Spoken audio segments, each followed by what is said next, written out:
What's going on, guys? It's Sean here, and it's that time of the year. 2018 has come to an end. So with that said, I'm here today to give you guys a countdown of my top 18 pickups of 2018.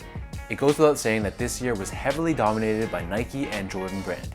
To me, it felt like every other week there was some sort of collab or limited release dropping. And in my 12 years of buying and collecting sneakers, I can't remember any other year being as heavily packed as this one. So a couple weeks back, I put up a poll on my website surveying the public to see which of my pickups of 2018 was their favorites. So at the end of today's video, I'll give you guys a comparison between what I chose as my top 18 versus how the public ranked those picks. I want to clarify that this list is based completely on my personal opinion. Obviously, there's going to be some choices that you guys disagree with, but for me, the criteria was pretty simple. The shoe had to release in 2018. It didn't matter if it was a retro of an older model, a new colorway of an existing model, or a new silhouette altogether. And last but not least, although hype and resale prices do come into play, a lot of these choices, as they should be, were based off of personal love and preferences. Before we kick off the list, there are some honorable mentions that just missed the cut. And honestly, there were so many releases, it was really hard for me to pick. Some of the honorable mentions go to the Air Jordan 1 Shadow, the Ultra Boost 1.0 OG and Cream, the Yeezy Boost 350 V2 Sesame, Jordan 1 Court Purple, the Jordan 1 Rookie of the Year, Jordan 1 Nigel Sylvester Sale, the Off-White Nike Blazer Grim Reaper, Travis Scott Air Force Ones, Yeezy 500 Blush. Man, there's so many here, it's crazy. There's the Acronym Vapor Max Mock in the light bone color. There's the Pine Green Jordan 1s, Justin Timberlake White Cement 3s, SB Dunk White Diamond and Black Diamond, Jordan 4 Levi's Black and White, John Elliott LeBron Icons, Gold Toe 1s, the Converse Off-White Chuck 70s, the Dragon Ball Young 1s, and so on and so forth. This list is huge. I had so many pickups this year, and as much as I want to include all of those onto my list, unfortunately, they just didn't make the cut. So let's kick off my list at number 18 with the Acronym Presto in the Racer Pink and Blue colorway. Of the three colorways that released, this one was the loudest, the most craziest, and the most sought after pair of the bunch. This color blocking of pink, blue, volt, and this black and white print is just so loud and so out there that these for sure are going to be head turners when you rock them outside. It also doesn't hurt that the Prestos are super comfortable as well. Next up at number 17, we have the Travis Scott Air Jordan 4 in the Houston Oilers colorway. I really like this shoe because I feel like a lot of collabs with Jordan Brand especially, sometimes they can be a little bit lazy, but in this case, not only the color scheme of the shoe, but also replacing, for example, the Jordan Brand logo on the back with the Cactus Jack logo, and then having more premium touches like these wax laces really set this shoe apart. Personally, these are also special to me because I camped out for these shoes for about 6 or 7 hours that morning, and it made it that much more sweeter when I managed to cop the last pair in my size. Moving on to number 16, we have the Nike Flyknit Trainer in the black and white or Oreo colorway. This shoe released back in February, and it's probably not on a lot of people's top lists, but if you guys know me, you know that I love Flyknit trainers, Flyknit racers, and this black and white or Oreo colorway is definitely one of the most sought after pairs ever. When Nike decided to bring these back true to OG form, this was a no-brainer double up for me, and the comfort and the lightweightness of the Flyknit Trainer model is going to see me going back to this shoe time and time again during the summer. At number 15 on my list, we have the Adidas Yeezy Boost 350 V2 in the Zebra colorway. Yes, I know this was a restock, but you can't deny the significance of the Yeezy Boost 350 V2 model, and to me personally, these Zebras are definitely one of my top 3 colors of all time. Regardless of how the re-release impacted resale prices and hype, I was totally happy and totally fine with them bringing these back, and in my opinion, this is one of those staple Yeezys that you definitely need in your collection. Next up at number 14, we have the Atmos Nike Air Max 1 Safari. I'm also a big fan of the Air Max 1 silhouette, so when Nike and Atmos teamed up once again to release a reinterpretation of the classic Safari colorway, I knew that I had to get my hands on this pair.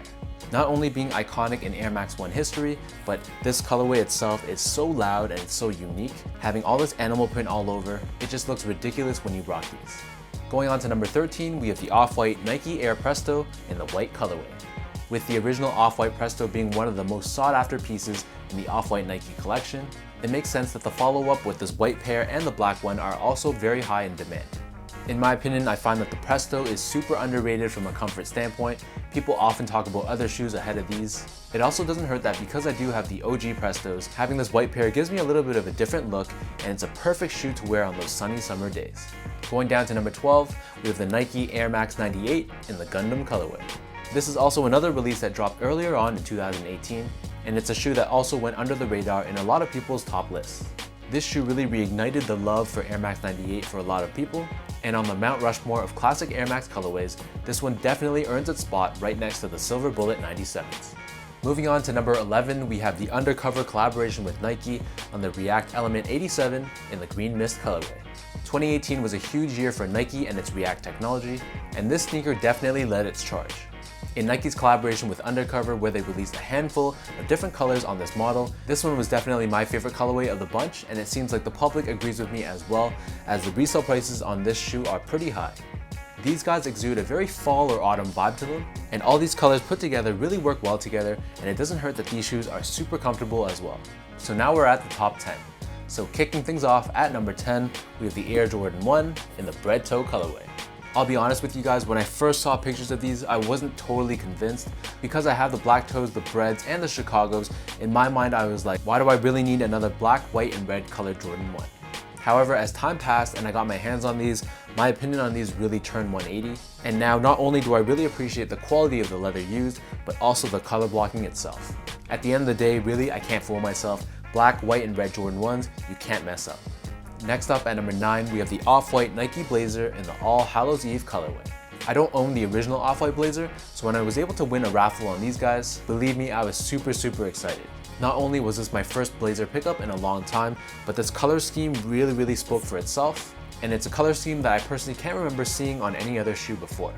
With this dark tan, almost like a pale orange color, this kind of teeters the line between being a very versatile and wearable shoe, but having just enough pop to stand out.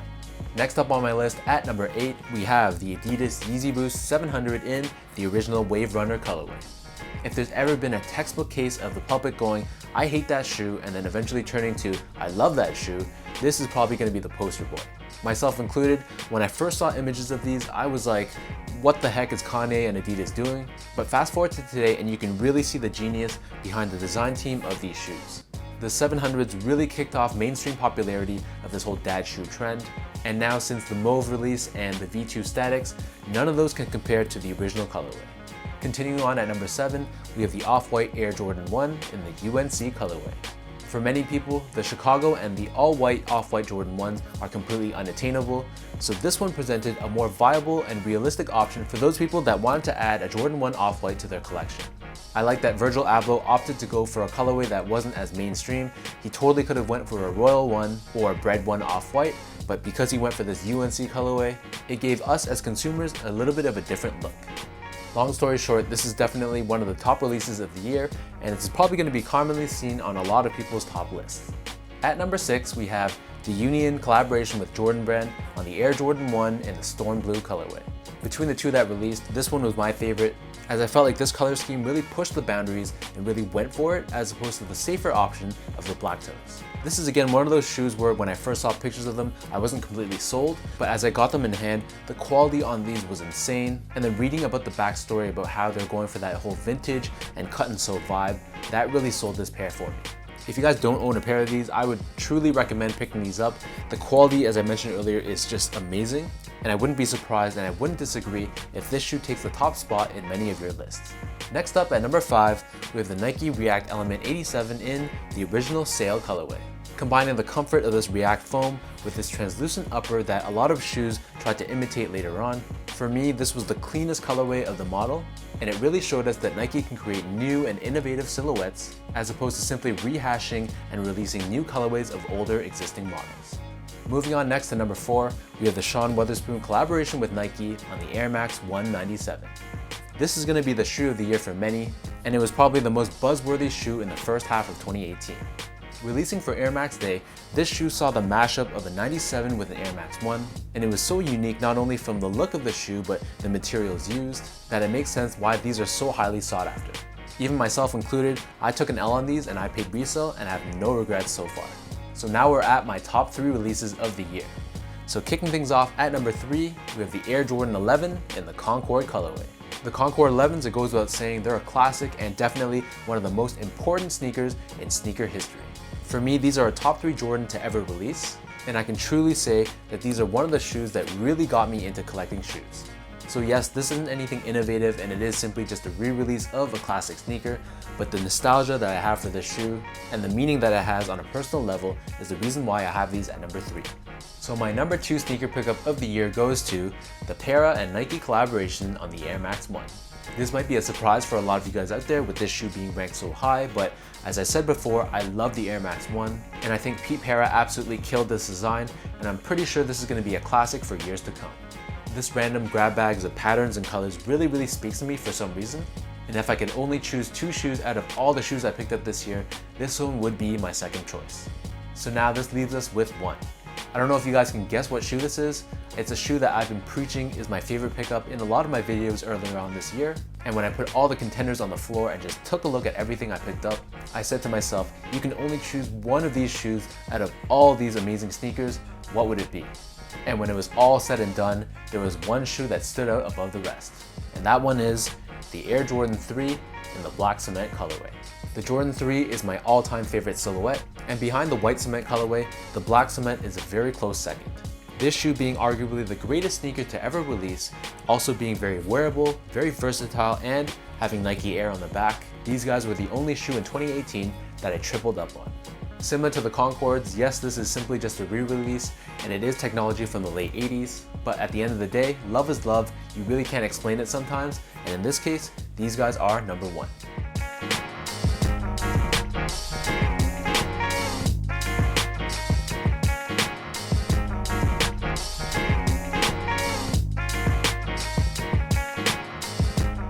So there you have it. This is my top 18 pickups of 2018. Let me know in the comments down below if you agree, disagree, or what you guys would have substituted instead. And before we end this video, I just want to give a thank you to all you guys for the continuous support throughout the year. 2018 has been a crazy year from not only a sneaker pickup standpoint, but also from a personal growth standpoint. And hopefully in 2019, I can take this channel to the next stage. So if you guys like this video, be sure to like, comment, and subscribe. Give me a follow on Instagram at esco8, check out my Twitter at sean.go, and visit my website at seango.ca. So until my next video, thank you for all the support, and I'll catch you guys in the next one.